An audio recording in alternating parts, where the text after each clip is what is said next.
Lexington, for the size that it is, punches way above its weight class, and way above its weight class. And we are in a safe 15-minute, call it 30 when you drive to Hamburg, but we are in a safe, like, there's stuff to do.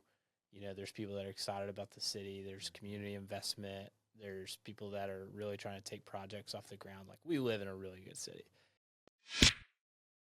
Welcome back to another episode of the Keys to the Commonwealth podcast. Landry Fields here, and excited for another episode this week with my long-time friend, hopefully long-term, I guess, friend, but long-time friend, Weston Lockhart with SVN Stone and the Develop Lex podcast. So you may have heard his voice on the Develop Lex podcast. Love what they're doing over there with him, Ross, and the guys. Talking about all things, development, especially in this central Kentucky area in that capacity. But wanted to have Weston on for a long time, just kind of talk about real estate, what we're seeing, especially commercial. So he's in the commercial real estate side of things as that goes. And so really just kind of dive into all those things. Those have changed massively, I'm sure, over the last couple of years. And we can talk more about that just as my insurance world has. But without further ado, Weston, welcome to the podcast. Thanks for having me on. Yeah. Long time. It's funny. There aren't many podcasts in the city of Lexington. Yeah. And That's so true. I feel like we have run adjacent. Is that the right word? Parallel. I think it's, We've run parallel for a very long time. And so it's funny. We had you on Develop Lex a couple months ago.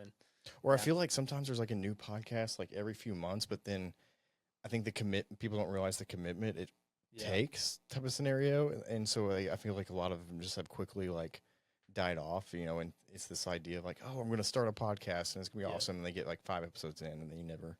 I'll give a hot take. I don't even know that it's that hot. I think there are way too many podcasts. And you know this about me. I don't listen to podcasts. He doesn't listen. That's right. That's right. Don't tell people, but I don't really listen to podcasts. Here's my thing, and it sounds crazy, but I think I don't have enough focus. I don't know how people listen to podcasts. I listen to some. Sure. It's not like I've never listened to a podcast, and obviously go listen to Develop Lex and Keys to the Commonwealth. You should continue to listen to both of those. But I don't know how people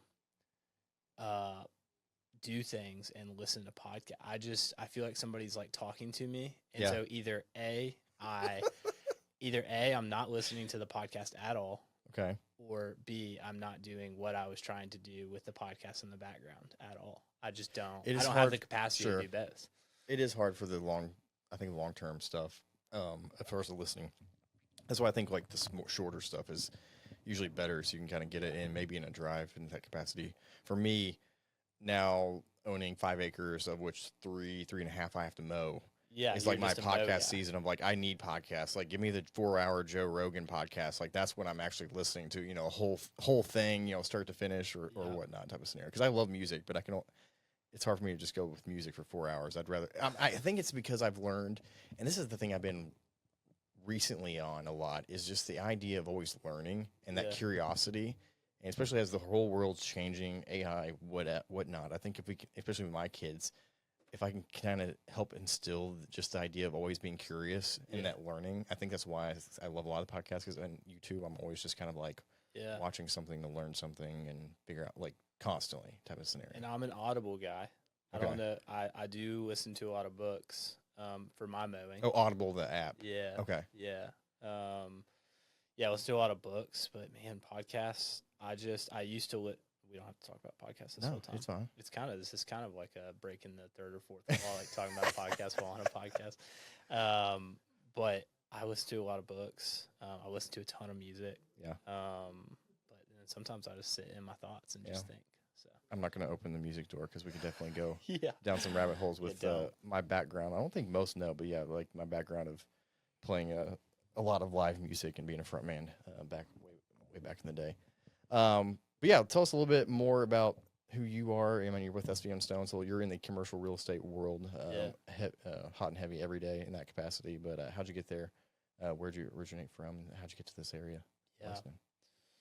So I grew up in Lexington. Family was not from Lexington originally. Family was in the restaurant business. growing up, or pre me. My parents moved here from Fort Lauderdale before I was born. My dad was the manager at Columbia Steakhouse. If you're familiar. There we go. I'd be ran- honest, I think I only went there one time. Well, apparently it day. used to be huge back in the day. Yeah. Was it a chain? Pre you or was I it just I think it local? was like local, but there were like 4 or 5 of them. Okay. And so he ran those, was working like 100 hours a week. He moved up here for a different restaurant, but yeah. And then my mom was at American. My whole growing up, she worked at American, so I was always around restaurants. So your weekends were just, I'm at a restaurant, basically. Yeah, because my dad he started working for a company called Ecolab, and they serviced restaurants.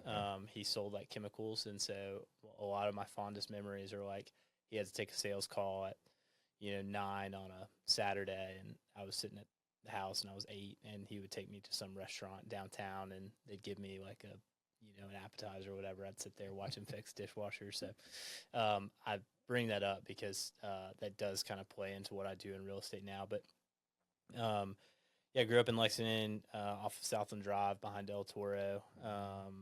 Lived in the same house my whole life, over on Wabash Drive, and my parents still live there. Never anticipated living in Lexington post high school.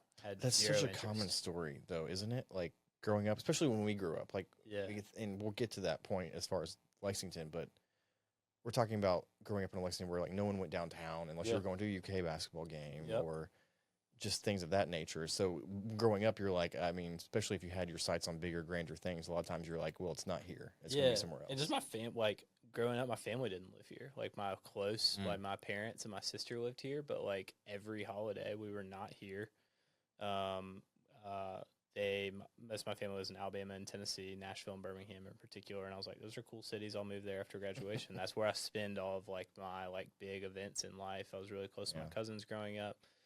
So I just never imagined living here. Graduated from Lafayette. I played lacrosse in high school, which is not anything exciting. Kentucky as a state, I played travel lacrosse, and we'd go up to Michigan and just get absolutely destroyed by like. This is probably the early days of lacrosse in Lexington Kentucky, and Kentucky and stuff, right? I guess it was like, this would be actually 10. I graduated high school 10 years ago, so call it 10 to 15 years ago when I was playing. Yeah. We thought we were awesome. Like our travel team thought we were awesome. We went and played this Canadian team, and we would do fine when we would go out of state. But when we played like a Canadian team, I remember we got beat 18-0.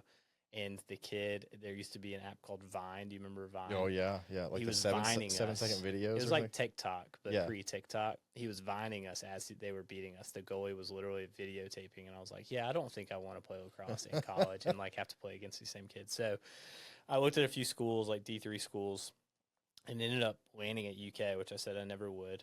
While at UK, I took an internship. So I got involved in Young Life, which is a ministry. We don't have to explain all of Young Life, but I got involved in Young Life. My Bible study leader in college was Nathan Dilley, who's now my business partner. When I was a junior, I needed an internship. His older brother and I went to college together, obviously. Yes. Probably knew that. Michael. Yeah. So it's funny. It was such a small world. But I needed an internship. I applied at All Tech to do beer sales because I thought selling beer would be awesome to do that with my life. And I was like, I'm 21. Beer's cool. That'd be cool. So did that. Applied too late. Texted Dilly as my Bible study leader. Was like, dude, I need an internship. And he's like, why don't you just come hang out with me on Fridays? I was like, I don't really know what that means. I have no idea what you do. I know that you used to be an elementary school teacher. Now you're not, and you really like it. So I'll come hang out with you. That lasted about 2 weeks, and then I was his unpaid intern for about 2 weeks, and then Matt Stone, who's my principal broker now, liked me enough to start paying me. I was working at Baptist Health valeting sick people's cars and also going to school, and I was just working a lot and going to school, and it was just kind of a chaotic schedule. I was also coaching middle school lacrosse at the time, and he was like, how much do I have to pay you for you to like not go valet cars?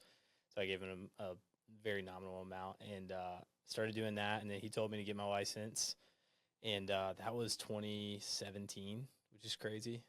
My junior year, 2017, got my license in 18, went full-time in 2019, doing commercial real estate. So What a time to like get in me real estate. that's the same year I opened my own insurance, agency in that capacity. Yeah. So it's like, what a time to open up a business right before a pandemic. Yeah. But it was so funny because, like, obviously COVID was awful in a lot of ways. But for me, like, you don't make money in commercial real estate for your first 2 years anyway. And so my life expenses were so low. I was not married yet. I had literally no expenses in my life. And I took this jump, and nobody was making money at the time. And so it gave me a really unique opportunity to, like, learn while people weren't going to the office. Obviously, I missed out on some things in terms of, like, networking for my first 2 years. So, like, I started it my first year and then got to know people in the industry, and then was like, oh, you can't do any of that anymore. So when did you start the pod, though? October of 2020 was DevelopLex. October of 2020 is when Evan Knowles called me and was like, we should do a podcast. And then I started mine, I think, January, February of 2020. What did you say, 2020? Yeah. I think it's 2021. Yeah, it was like height of COVID. I still remember our first few interviews. We were like, it was like weird. Or no, maybe it's 2022. I could be wrong. I think it's 2022. Yeah. It was, I mean, that whole year was like, do we wear masks? Are you safe? Am I safe? So I started in real estate in 2019. Technically, COVID hit, so that's another. Obviously, I'm a co-host of the DevelopLex podcast. Me and a guy named Evan Knowles started that in around 2020. He called me. I was on a backpacking trip to Wyoming with 3 other guys driving in a Nissan Murano. We drove 26 hours straight. And he called me. I still remember I was sitting at a gas station, and I'd become friends with them, and we had talked about, what would it look like for me to join the Middlesex team. And he's like, we should start a real estate podcast. I think you know a lot of people. I know a lot of people. I think we should, when we kind of riffed on the idea of starting a podcast together. Yeah. Needed one more podcast in the world, so we started one. And that was now almost 5 years ago. So pretty crazy. I know that is. Especially. I mean, so was it through that process? So you just kind of became more of like, maybe I should stick around in Lexington, or where did that change happen as far as just Kentucky and mindset change there? Great question. It was when I started at SVN my junior year. So even during college, I was a business major. I knew that I wanted to make an impact in some capacity, but I had no idea what that looked like. And I remember I had just a tremendous amount of anxiety my freshman and sophomore year of, I want an occupation that makes an impact in some capacity. I don't know what that looks like. I don't want to just work at a desk job. And, I was good at math, but I was like, I don't want to be like a CPA and just crunch numbers all day. I want to be out talking to people and making an impact. And so I feel like the Lord really worked in a lot of different ways, opening just through Young Life. Like, my principal broker was on Young Life staff. Everybody at my office essentially has some sort of faith-based background. And that was just a really clear sign to me that I should at least take the internship. And once I did that, kind of like you said, like, I grew up in Lexington, but there was a lot of components of Lexington that I just wasn't aware of. And I just hadn't met people outside of my little bubble. Like, everybody just grows up in a bubble. It's the community part that I think once we start getting older and you realize, like, things look attractive in some ways and moving here, moving this, but if you, like, don't have this quality of community there, then it can still just be just as more lonely, just in a maybe a slightly cooler place. But, and, you start to get older and you're like, you know what, maybe family's more important in that sense. Maybe community is more important at the end of the day here 100%. As far as my quality of life and where my joy, and now I'm freezing my butt off on Saturday mornings with half of Lexington on the soccer fields on Saturday mornings type of scenario. But then you're like, I wouldn't it's those things where, like, I wouldn't change this, and those are the memories that'll stick with me for the rest of my life in that capacity.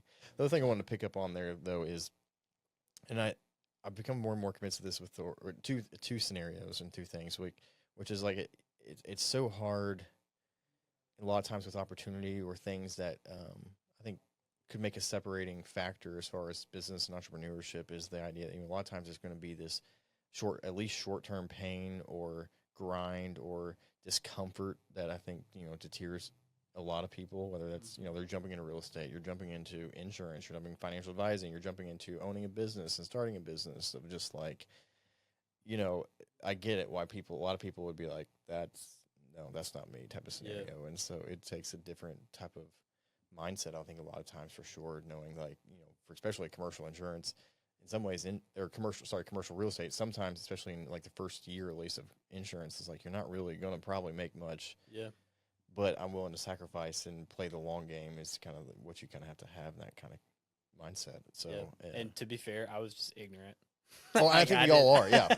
I didn't know. Yeah. I mean, you knew a little bit enough to know, like, bit. Yeah, but it's like. But I think for me, like, I'm not like and I think this about you as well. Like, I'm not a like just work harder, hustle harder, like throw all the things in your life away, just go full in on commercial real estate and just like get to the top. I love my job. I consider myself good at my job. We're in a stable place and I love what I do, but I like the thing that was a distinguishing factor to me about the industry that I'm in is I love connecting with people and I love the flexibility that it affords. Like I'm here at 3:30 on a Tuesday and I'm not sitting at my desk. I haven't really been at my desk all day. I probably should be at some point to do some of the things I need to do. But like I love connecting with people and I love like just the thought that my day looks very different every day.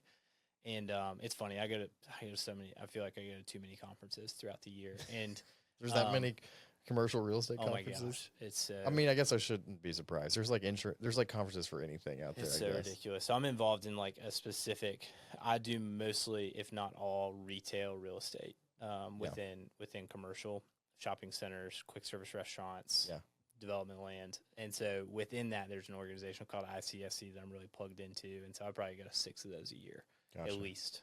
Next week I'll be in New York for one. But you go to those conferences and sometimes I go to those and I'm like, man, I don't think I could do what I'm doing in like New York City or California or what, it's like, I do what I do because I love the community aspect of it. And I like the deal making capacity, right? Or I like deal making to some capacity. It's fun, but like, I'm not like a, let's just build this thing. Let's build it into $1 billion company. And, let's take over the world. That's just really not. I would rather, my friend Hunter is next door as we record this. Like, I'd rather get to a point that my business is serving a lot of people really well to where I can go and knock off work on a Thursday afternoon with Hunter and go fly fishing. And that's just kind of, I hope by the time I'm 60, I'm like working with some clients, I own some real estate, and that I'm able to peace out and go fly fishing with Hunter. There you go. I'm not going to lie, fly fishing is something I've never done, and I don't know if I would have. You've got the king next door. I don't know. Like, I've been fishing a few times in my life, but not enough to be like, would I just not enjoy it type of scenario? I feel like a lot of times, especially when it comes to outdoors, I've always kind of categorized people, or maybe it's more so men a lot of times, in some respects, as far as in 3 categories, which is usually you got your hunter fisher type. It's all revolving spending time outdoors, but you got like your hunter fisher men type of idea. You got your camping and hiking kind of idea, and then you got your like golf outside type of, I'm all 3. You're all 3. I mean, I feel like, okay, there's some balances like that. Usually one outweighs the other. In that capacity, I'm probably more on the golf side as far as outweighing. But then just got back from being able to go and snowmobile through the Tetons out in Jackson, Wyoming, which is with some guys from my church group. That is just like an awesome experience. So it's like, am I going to be the one that wants to like lug a tent and a cot and hike into a place, then to only set up and like, I tried camping, I guess. Tell the story. So I tried camping with my kids again this past year. No, it was like a year ago. This year I skipped the camping part and just went inside to the cabin type of scenario. And I had this whole thing. I'm like, I've got at least an air mattress. And it wasn't even that much of a roughing it, like air mattress. And I even had like a heated blanket. Yes, I know. Come on. That I was just like, all right, we're gonna be good. Me and my kids, we're gonna be out here. I woke up and I could not the next morning. And 1, you don't get great sleep anyway. But 2, I could not.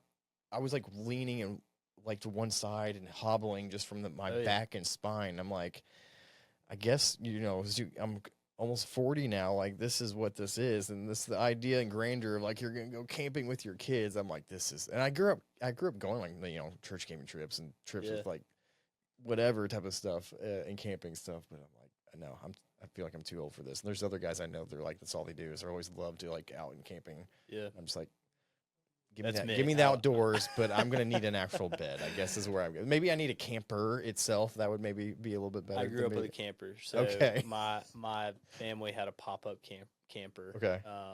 And that was a great Yeah. introduction. Doesn't even have to be camping. overly nice, but as long as I have an actual mattress, I think I would have There a were much actual mattresses, much better time. There was air conditioning when you needed it. Now I love tent camping, and that's what I do now. I can don't get have a over camper. I can get over the AC aspect. I've been The to only thing Haiti I care about is multiple the times. fire. The Okay. nighttime fire is Does it like have to have one, or just how it's done? no, you have to have one Yeah. to enjoy camping. Yeah, 100%. Like that's a non-negotiable. Yes, I if agree. we're not going to have a fire that night, What are you I'll doing? leave it. That's like And I see bourbon behind you as Yeah. we're talking. I love the thought of drinking some Bullet and Okay. sitting around a fire. Like that's my whole Bullet your go-to around a fire. Yeah. around a fire. Yeah, So- I agree. You have to have a campfire. So my joke is always like, if I'm in a hot tub and then sometimes like you've been in it too long and then the bubbles Yeah. stop happening, I'm like, turn it back on. Now we're just in a bath. And Yeah. this is weird. So Yeah, exactly. no, So yeah, that's what I mean. I think there's a nostalgia aspect to it as well, but that's why I Yeah. like camping. I don't even know how we got there, but here we no, are. I love it. And there's so many good places around Kentucky too. So that's why growing up here, I've opened my eyes to a lot more of what we have to offer in that capacity. But I mean, back to the real estate side of things, and commercial real estate especially. I mean, there's been you would know better than me, but in some ways there's been a large shift on and maybe that's the cool part about commercial real estate as far as how it can morph into things. Like this building was this, but now we see a different kind of picture and concept of it, and we're going to redo the building into becoming this, and now it's maybe like a habitational place versus an office, or it used to be more flex space has now been, I don't know, different things like that. And that's, I think, always the cool part about real estate is just someone sees a picture that no one else has or a vision or something like that, and they can kind of turn it into something as well. So, I mean, how's that changed, especially in the last couple of years with your specific kind of niches that you're in? Yeah, I'm gonna put the SVN hat on. Yep. I'll put the Developlex hat on if we need it. But real estate, in I don't think this is my definition. It's definitely not my definition. Is trying to figure out the highest and best use for the property. And so I think it's our responsibility to take a property or a piece of land and determine, is this the best use for this land as things have changed. So I work specifically today in retail real estate. So that's a little bit ambiguous. People are like, are you selling? Like, are you working in a store? What does that mean? Mostly shopping centers. We work on behalf of like some corporate clients. So Goodwill, Popeyes, Five Guys, Huck's gas station, people like that. We essentially are consultants. We do all of their site selection for new locations. We'll do a lot of their lease renegotiations. Okay. We're helping them expand, stabilize, optimize their businesses on the site selection front of things. We do a lot of like shopping center sales. We sell a lot of Dollar Generals, single tenant, like investment sales. So that's kind of the definition of retail real estate. How it's changed. So it becomes a lot more clientele sometimes out and more coming in from larger markets, finding you more for the local market type of stuff. Organically, yeah, that's how it's shifted. We took on Popeyes as a client in probably 2020. It was 2020 because I still remember our first market tour. It was like masks. That's kind of crazy. But through that, like you kind of build out similar structures of how to work with a client well, and then word gets out and, you know, somebody will jump from being the real estate manager for Popeyes to being the real estate manager for Five Guys, and they still want to use you in Kentucky. And so it kind of like that side of things kind of snowballs on site selection, because you're often working with very similar people looking for very similar site requirements. You kind of get what somebody's looking for. And so I know immediately people can send me a site and I can tell you if the Popeyes franchisees that we work with are going to be interested in the site or not. Even if it looks like you might drive down the street and see an old Burger King and be like, that'd be a great Popeyes. Well, sometimes, there's a lot of things that go into that. And so I think that people like to hire us because we can speak fairly objectively without having to waste their time of like getting 100 sites into them. Yeah. So that's a lot of it. And then, the investment sales, we help landlords, sellers, buyers with their investment real estate. So people buy shopping centers as a actual real estate investment, same way as people buy houses and collect a rent check from, you know, a tenant. People like me and you buy shopping centers. Not me yet. For a larger, maybe one day. I don't know. for larger sums of money. Yeah, I mean, I'm not. Just to be clear, I'm not an owner of a bunch of shopping centers. But people buy shopping centers as an investment. I think that people don't. That's where, like, I feel like, you know, when we speak to classes, or like speaking to people entering the industry, or not even in the industry, they don't understand that, like, there's an individual, most likely. You know, REITs and large institutions own some. Yeah. But, like, a lot of real estate is privately held by, you know, John Smith and his wife. And they just bought it years ago because they had a laundromat, and they bought the whole center as an investment, and then they moved the laundromat out, and now they just collect a rent check every month from 6 tenants. And, yeah, it's just a cool, diverse asset. And I think this can be a quick answer, is this whole idea of the silver tsunami that we've heard about a lot of business owner scenarios or people that own businesses. Is that still true, or is that also carry over and true in more of a commercial real estate perspective as well? Or is that being more passed down a lot easier to next generation than, you know, a lot of times second generation maybe doesn't want to be a part of the family business? Fair question. I would say, you don't see, I mean, we're seeing that from the business side of things. We actually have a business brokerage in-house at SVN. I do zero business brokerage, but Justin Ryder and Harrison Lane in my office do. And so we're seeing the silver tsunami thing very much so. But in the owning real estate? No, not as much, because people are just, you know, people are disposing of those assets in a pretty normal way.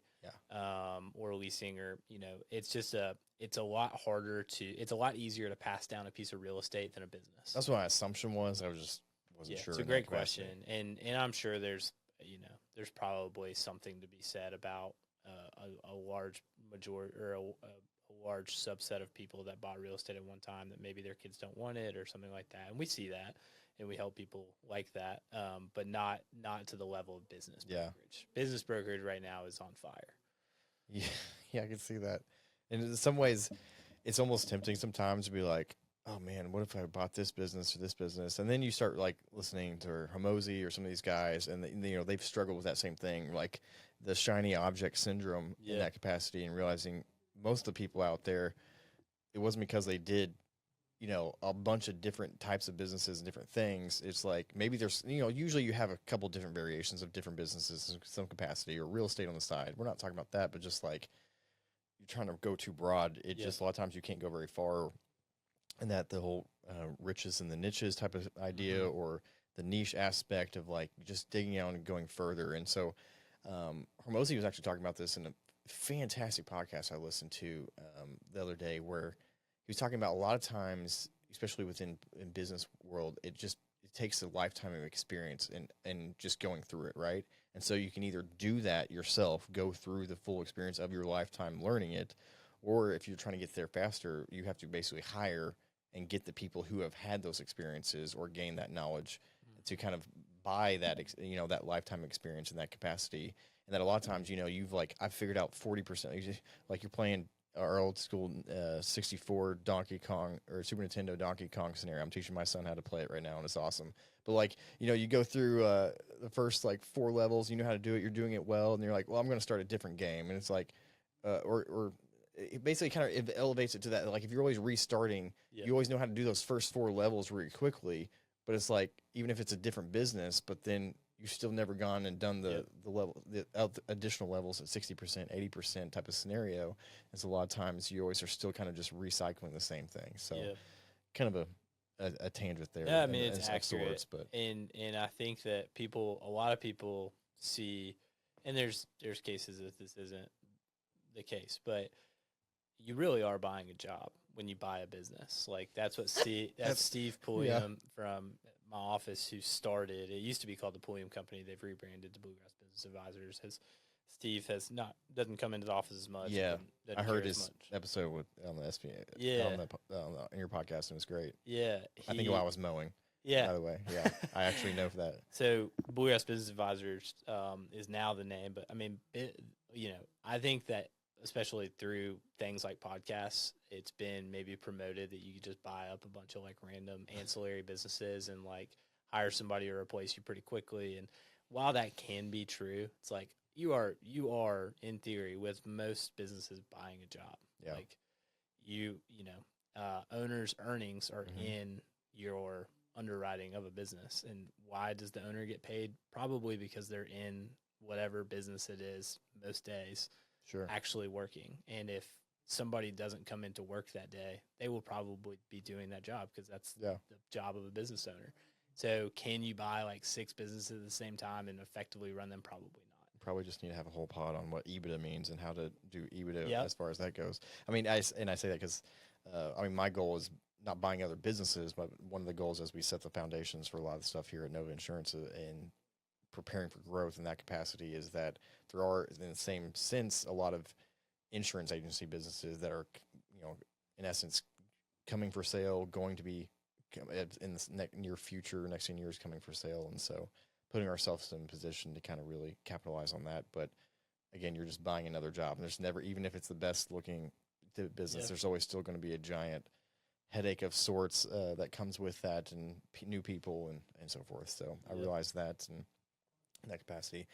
Switching topics here, though, I think more just from the podcast hat scenario there, if you want to switch hats back again in capacities. There you go.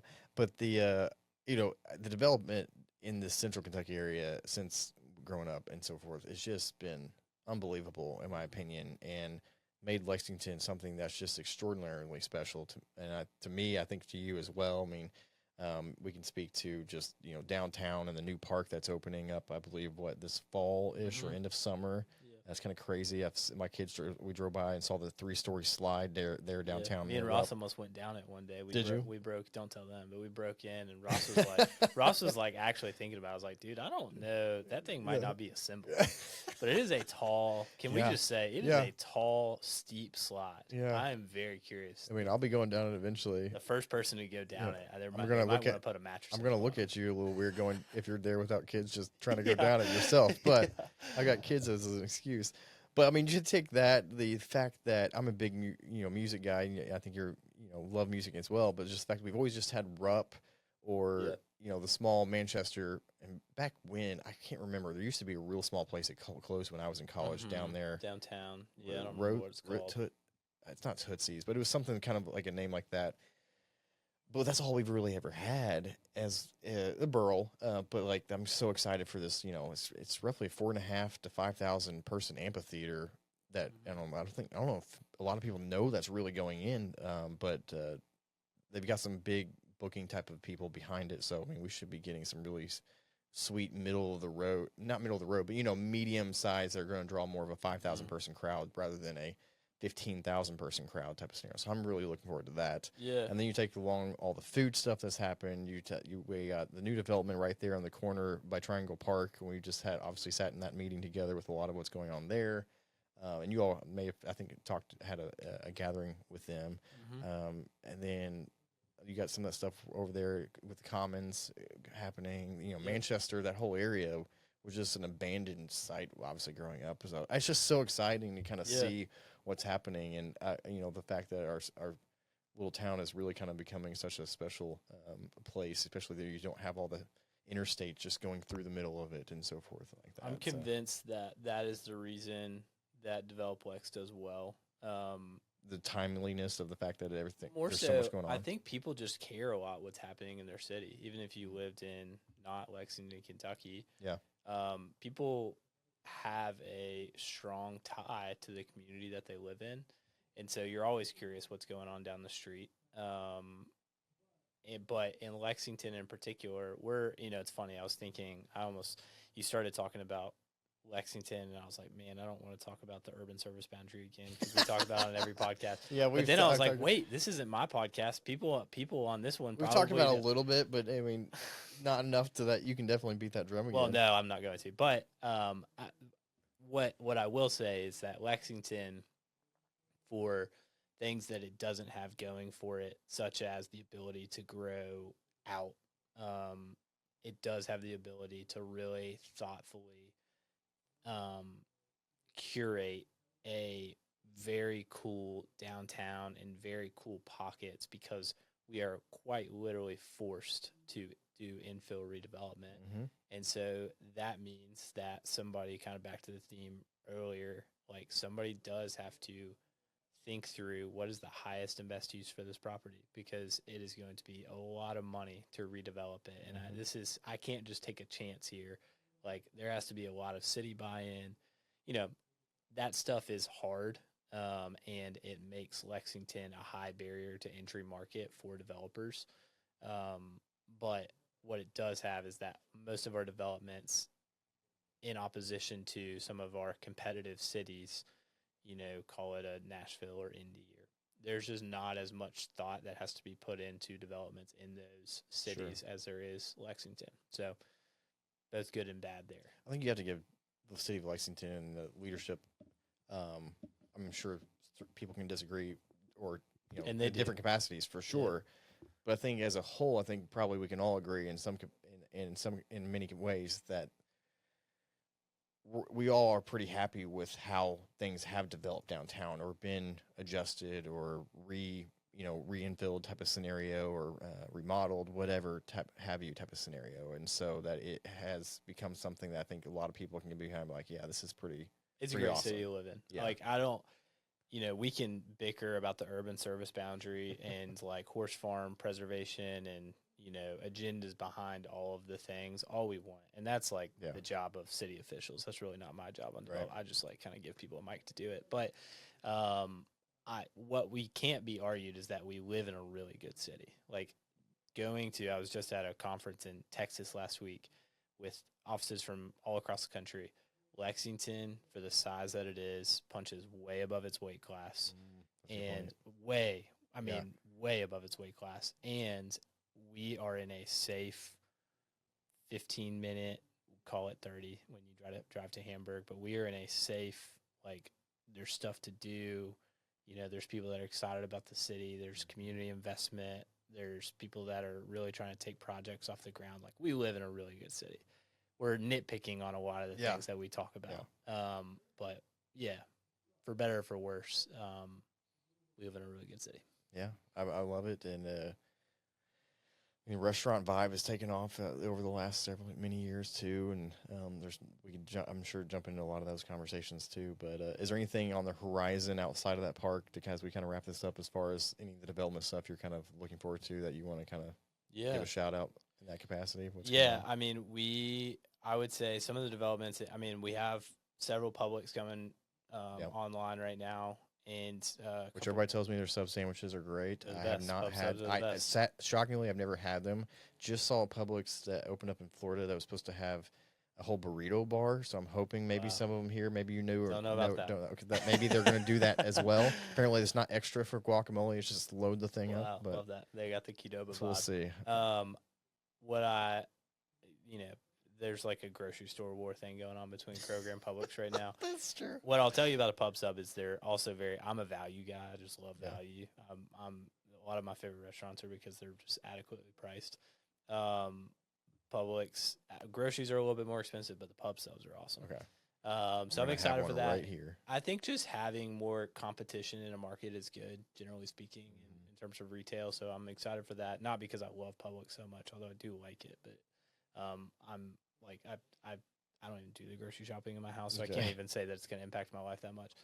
The Commons is one that's coming online. I think that's the one most people don't know about as much. Yeah. If you want to do a quick 30-second on what that really is, it's over there by the cemetery-ish. Yeah, West Main Street as it goes into Leestown Road. I mean, that is a part of Lexington that is very much understated in terms of its value.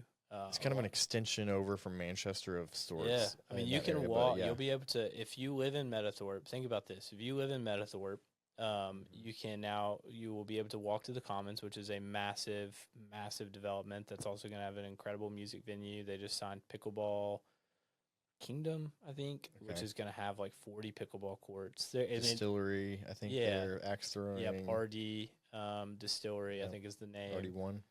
I mean, there's just going to be a ton of stuff there. And so you'll be able to walk there to I think in Manchester Street. And you are also right by Townley, which has a new First Watch, has Drake's, has Starbucks, like it has Kroger. You can do all the things. Is that what that's called? No. Townley Center, Dennis Anderson's development there. On Leestown there. Because I used to live off Leestown in the early days back when you were in college, and like I don't think we have ever really remembered what if it was called anything in that whole area, and then it blew up after I moved away from it's boomed. And so like that's a part of Lexington that if I were like looking to buy a house, which I'm a Southland guy through and through, but that is a part of Lexington that I would be really excited about. Yeah. For most people, the Commons in particular, that development's awesome. I mean, we just have some really cool projects and we have some really thoughtful developers between. I'm not gonna name them all because I'm gonna leave somebody off, but I love the Warehouse Block, love Chad Walker, love North Lime, love Chad Needham. Like I obviously Darren Turner. There's so many developments going in Lexington that are just so thoughtful and are infill projects that are close to people's homes that you can go and get a cup of coffee or a donut or dinner or go see a live show or I think that that's just something that unique that we have in our city. So I'd be remiss to like mention all the developments that and again, back to the music thing, the ability to go see concerts there was no ability to do so growing up. Yeah. And again, unless it was at Rupp for the most part. So me being a music guy, I'm hoping to get more and more of like the bands I would traditionally have to go drive over to Cincinnati or Louisville at some of those smaller, but not, venues that'll hold 1,000 people or 2,000. So this venue at the Commons, you should maybe check that out. What's kind of maybe capacity ish on that? I don't remember the capacity, but I know that it is going to be a game changer for the music scene in Lexington. Bigger than Manchester. What I'm told. It's big. It's in that niche spot that is smaller than Rupp, but bigger than Manchester. But probably smaller than the outdoor. Correct. So which is a lot more. But it will be all indoor so that you could actually have all year round. So I'm told I don't understand like music venues, but I'm told that is going to be an absolute game changer. I'm just going to give a shout out that if anybody likes music like I do, go check out my boys, The Strike. And it's like a reincarnation of like 80s rock pop. It's so good. And I saw them live in Nashville last year. First time they've been on the East Coast. So anyway, maybe I can get them here one day. Actually, they're Mormon band. So now that we've got Mark Pope, maybe I can somehow figure out how to get them in here in Lexington. I might be the only one at the concert, but it is saxophonist, rock in it, and Mark everything. Pope, Colin Chandler. Yeah. They got a saxophonist playing sax. I mean, it's awesome. Anyway, I love it. But no, I appreciate your time, Weston, and it's such an exciting time, especially this year. So much of it's coming together and culminating over the next kind of 12 months, starting this summer, as far as a lot of this stuff that we've been seeing and watching, and especially probably you more than most. So appreciate your time. Yep. If there's any way somebody wants to contact you, what's the best way to do so if that is the case? Yeah, you can look my name up on Google. It comes up with so many property listings that all have my cell phone number all over them. There you go. As we mentioned a couple times, I've a podcast / newsletter / more of a LinkedIn guy, not necessarily social media, just so everybody knows. I don't have an Instagram or a Facebook. That will disappoint people. Ross, my counterpart at DevelopLex, which shout out Ross. He's been on the podcast, but he is like the heartbeat of DevelopLex at this point. Me and Evan started it, but me and Ross are now carrying it, and he puts in so much work. But Ross does not like that I don't have an Instagram, but I don't have an Instagram. That's right. So DevelopLex Pod on Instagram is where you can find us, and Spotify, Apple, all that stuff. We're on all that. So I appreciate it. That's the best way to reach me. Love it. Appreciate you coming over to the show, and we will see everybody here in a couple of weeks for the next episode of the Keys to Commonwealth podcast. Appreciate it, Weston.